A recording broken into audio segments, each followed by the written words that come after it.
Nos, szavasszok, vízilötök és lejeltem egy lovat. Ez itt egy ilyen room tour videószerűség lenne.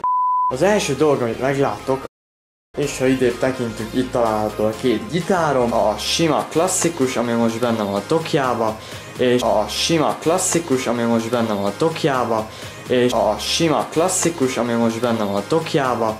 Nagyon-nagyon szeretem, nagyon jó állaga van, nagyon jó minősége van. Ezen nem sok különleges dolog van, egy ilyen kis rádió és egyben ébresztő, zsepi, egy ilyen kis tartály, amiben az aprót gyűjtöm. Szegény vagyok, szegénynek születtem. Lehet rajta állítani a hangerőt, a basszust, a magas hangokat, egyszerre kettőt is be tudunk rádugni, és és szülinapomra kaptam egy ilyen YouTube díjszerűséget, hogy Zelkris.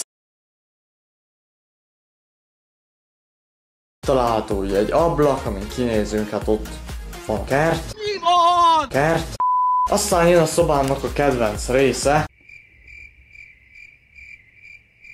Igazából erről a gépről nem sokat kell tudni. Akit érdekelnek az adatai, ide bevágom őket.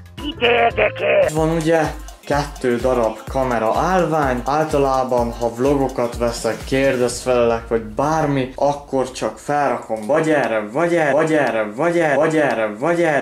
Még nagyon régen vettem ezt az ilyen creeper fejes kis izét. Egér, hát arról semmi különöset nem kell tudni, egy ilyen csalak. Nagyon jó hangja van, és az a lényeg. Tudni egy ilyen csalak.